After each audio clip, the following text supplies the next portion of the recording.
ये बिल्कुल आजकल बहुत संभल करके रहना है। आज अक्षय तृतीया तुम्हें जगह जगह हलवा पूड़ी सब बटते मिलेगा, वो उसमें सत्संग अगर याद हो तो। याद है सत्संग? बहुत कुछ बटेगा, लेकिन तुमको क्या लेना है? राधा नाम या ठंडाई या हलवा? देखो आज परीक्षा है तुम्हारी, आओ लाओ। तो ये चलेगा या आओ राधा राधा। जरूरत है तो 10 रुपये और निकाल के वहां रख दिया, ले वो और चीनी मंगा करके बांट देना दूसरों को। हम तो सत्संग सुन करके आए हुए। अक्षय तृतीया आज उपवास करेंगे, आज पानी भी दूसरे के द्वारा नहीं दिया पिएंगे। सुना? अब रास्ते वो बताए और बचने के भी रास्ते बताए। आज है अक्षय तृतीया, आज करो उपवास। एक टाइम शाम के भोग लगा करके श्री जी का रूखा सूखा घर में पा लेना, बाहर पानी भी मत पीना। मौन, खूब नाम जप करो। वैसे आज के दिन कहा जाता है दान पुण्य करे तो बहुत लाभ मिलता है। तो क्या दान करो? सर्वभूत दया। आज मैं नाम जप करूंगा और अपने नाम का सब पूरे भारतवासियों को, विश्व को दान करूंगा। सर्वे भवन्तु सुखिनः, सर्वे सन्तु निरामया, सर्वे भद्राणि पश्यन्तु मा कश्चित् दुःखभाग्। आज उपवास करूंगा और समस्त प्राणियों के दुखों का नाश करने के लिए उसका फल दान करूं। ये सत्संगियों का ये होता है, ठीक है? उपवास, शरबत, ठंडाई, हलवा, आओ आओ। तुम क्या कहोगे? राधे श्याम, प्रणाम किया, चल दिया। वो देते भी हैं और वो बचाते भी हैं। आपको ऐसे चलना है। हमारे प्रभु का तो सब कुछ है, लेकिन आपको कैसे चलना है? भगवान का आज जितना नाम जप करोगे कई गुना बढ़कर लाभ मिलेगा। अक्षय आज माना जाता है, जितना दूसरों को सुख पहुंचाओगे उतना ही वो आपका कई गुना बढ़कर, जिसे दान कहा जाता है, जिसे पुण्य कहा जाता है। सबसे बड़ा दान किसे कहते हैं? सबसे बड़ा दान जिसके आगे कोई दान न हो, नाम दान। इससे बड़ा कोई त्रिभुवन में दान नहीं। खूब कीर्तन जोर जोर से चल, परिक्रमा मार्ग में चल रहे हो, कीर्तन करते हुए हजारों के कानों में पड़ रहा है, बहुत बड़ा दान हो रहा है। या नाम जप करके दूसरे को, इससे बड़ा कोई दान नहीं हुआ। और सब दानों का कोई खास हमारे दिमाग में महत्व तो नहीं है। श्रवणम कीर्तनम ध्यानम हरे रदभुत कर्मणाम। भगवान की लीला का दूसरों को श्रवण कराने को कहा गया है। भूरिदा जनाओ, सबसे बड़े दानी जो भगवत चरित्र गान सुन, भगवन नाम कीर्तन सुनाते, भगवत ध्यान में लगाते हैं। इष्टम दत्तम तपो जप्तम वृत्तम यच्चात्मनः प्रियम दारान सुतान गृहान प्राणान यत्परस्मै निवेदनम। जो यज्ञ है, दान है, तपस्या है, अथवा जप है, सदाचार पालन है, स्त्री पुत्र घर मकान जो भी आपके पास, प्राण धन जो भी है, सब का सब भगवान के चरणों में समर्पित कर दे, इसका फल होता है भगवत प्राप्ति। यज्ञ, दान, तप अथवा जप, सदाचार पालन, स्त्री पुत्र घर, अपना जीवन प्राण सब कुछ भगवान के चरणों में समर्पित कर दे। इसका मतलब क्या होता है? इसका मतलब होता है नाथ सकल संपदा तुम्हारी और मैं सेवक समेत। घर भी तुम्हारा, पत्नी भी तुम्हारी, पुत्र सब कुछ तुम्हारा, लेकिन उसे आप केवल भगवत भाव में रखिए। हे प्रभु, मैंने ये सब कुछ आपको समर्पित कर दिया और नाम जप कर दिए तो निश्चित भगवत प्राप्ति हो जाएगी। एवं कृष्णात्मनाथेषु मनुष्येषु च सौहृदम परिचर्याम चोभयत्र महत्सु नृषु साधुषु। जिन संत पुरुषों ने सच्चिदानंद स्वरूप भगवान श्री कृष्ण का साक्षात्कार कर लिया है अपने हृदयेश्वर के रूप में, ऐसे संतों का संग करे और समस्त प्राणियों पर सेवा करे। समस्त प्राणियों में विशेषकर मनुष्यों की, मनुष्यों में विशेषकर परोपकारी सज्जनों की, और सज्जनों में भी भगवत प्रेमी महात्माओं की यदि सेवा मिल जाए तो निश्चित भगवत प्राप्ति हो जाए। आज भगवान को चंदन अर्पित किया जाता है। प्रियालाल को आज चंदन चर्चित किया जाता है अक्षय तृतीया को। तो सबसे बड़ी शीतलता प्रदान करने वाली होती भजन वृत्ति। हमारी तो आंतरिक बात यह कि खूब आज भजन करो, उसका दान करो, तो उसका कई गुना फल कर आपको लाभ मिलेगा। पूरे विश्व को दान करो। जितना आज भजन करो उसके बाद कहो हे प्रभु पूरे विश्व स्वरूप में आप हो, आपको ये भजन देते हैं, सबका मंगल हो, सब निरोग हो, सब सुखी हो। वो जाएगा और कई गुना बढ़ करके पूरे विश्व का सुकृत लेके आपके पास आएगा। इसलिए भगवत प्राप्ति होती है उन संतों को जो अपने लिए भजन न करके जगत के लिए भजन करते हैं। पर इसके लिए हिम्मत चाहिए। बोले सुबह से उपवास के भजन हम कर रहे हैं, हम पूरे संसार को भजन दे दें। तो जब आप पूरे संसार को देंगे तो पूरे संसार का सुकृत आपके पास लौट करके आएगा, तो आप बहुत बड़े सुकृतवान, बहुत बड़े कृपा पात्र हो जाएंगे। परस्परानुकथनम पावनम भगवद्यशः मिथोरतिर्मियस्तुष्टिर निवृत्तिर्मिथ आत्मनः। जब कभी वार्ता करो तो बैठकर प्रभु की चर्चा ही करो। परस्परानुकथनम पावनम भगवद्यशा, भगवत यश के बीच में हमारी जबान रहे। इधर उधर अनुकूलता प्रतिकूलता वाली बातें नहीं होनी चाहिए। जब परस्पर चर्चा हो, आज तो विशेष सावधान रहना, किसी की निंदा मत कर देना, नहीं अक्षय हो जाएगी, उसका बहुत बड़ा पाप लगेगा। आज मौन रहना, खूब नाम जप करना, दूसरे का पानी भी मत पीना, अपनी मेहनत से जो एक बार उसको उदर में डाल लेना, खूब भजन करना, ये अवसर आते हैं। देखो अपना तो रोज अक्षय तृतीया है, अपनी तो रोज अक्षय, हर मिनट अक्षय है, राधा अक्षय, ये कहा जाए ये क्षय होगा क्या? हर समय अक्षय है। लेकिन ये हम उनके लिए कह रहे हैं जो संसार मार्ग के प्रति कभी कभी वृंदावन आए, कभी कभी ऐसे पावन तिथि पर्वों पर सौभाग्य मिलता है। किसी का मत खाना, किसी के भी द्वारा मत पीना, कोई भी पदार्थ देने पर।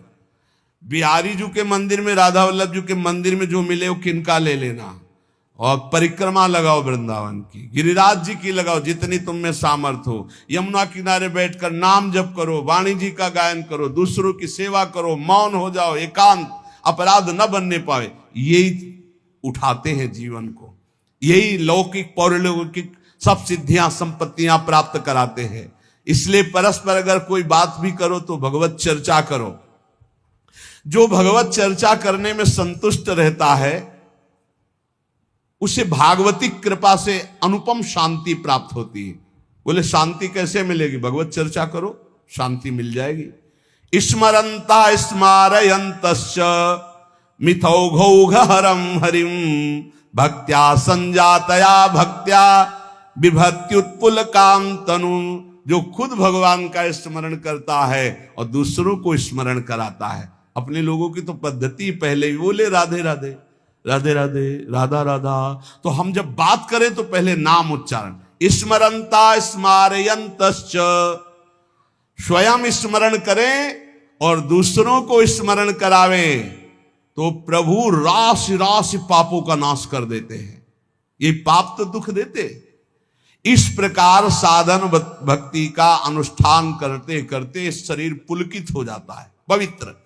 तो क्वचिद्रुदत्यंच्युत चिंतया क्वचित् धसन्ति नंदन्ति वदन्त लौकिकाः नृत्यन्ति गायन्त्यनुशीलयन्त्यजं भवन्ति तूष्णीं परमेत्य निर्वृताः।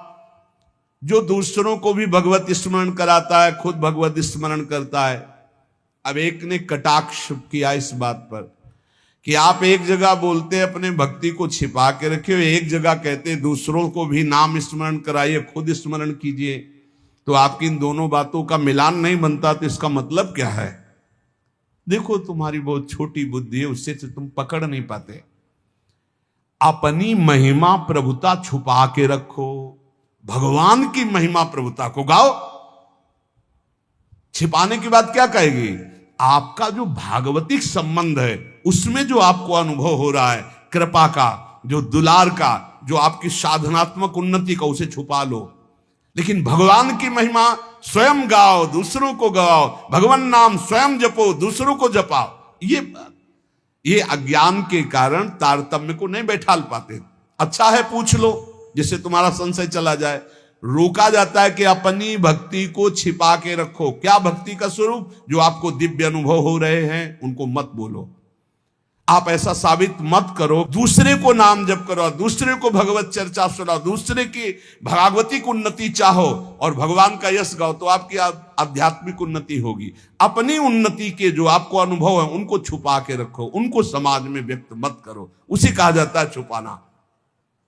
अब उसकी हृदय की एक विलक्षण स्थिति होती है, वो कभी भगवान के चिंतन में ऐसे डूबता है कि अभी तक भगवान नहीं मिले, क्या करूं, कहां जाऊं, किससे पूछूं, मुझे कैसे भगवत प्राप्ति हो। अब वो चिल्ला चिल्ला कर रोने लगता है। क्वचित रुदत्य अच्युत चिंतया, भगवान के चिंतन में इतना डूबा, कैसे मिलेंगे, और चिल्ला चिल्ला कर रोने लगा। कभी वो भगवान की ऐसी लीला स्फूर्ति हो जाती, वो देखता है परम ऐश्वर्यशाली भगवान, यशोदा मैया छड़ी लेकर के रही, दिखा मुख, तूने मिट्टी खाई, भगवान डर रहे।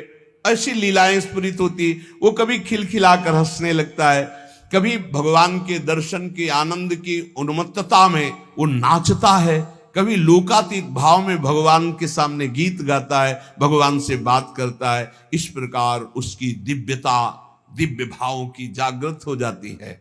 तो उपासक नाम जप करे, भगवत चर्चा सुने, और ऐसे लोगों का किसी भी तरह के कोई चमत्कार से प्रभावित ना हो, जहां प्रभु का नाम, प्रभु का रूप, प्रभु की लीला, प्रभु का धाम की महिमा का गान ना हो, बिल्कुल बच के रहो। कलयुग की आंधी चल रही, सच्ची मानिए, नाम जप से ही ब्रह्मबोध होता है, नाम जप से ही भगवत प्रेम होता है। नाम जैसा कोई महान धन नहीं, नाम जैसा कोई मित्र नहीं, नाम जैसा कोई तीर्थ नहीं, नाम जैसा कोई अंगरक्षक नहीं, नाम जैसा कोई अंगरक्षक नहीं। नाम पहारू दिवस निशी, ध्यान तुम्हार कपाट। रात दिन नाम जप कर रहे तो नाम का पहरा कोई बाल बांका नहीं कर सकता। खूब नाम जप करो, बचाओ, ऐसे पर्वों में अपने को बचाओ, दूसरों के दान पुण्य से बचो।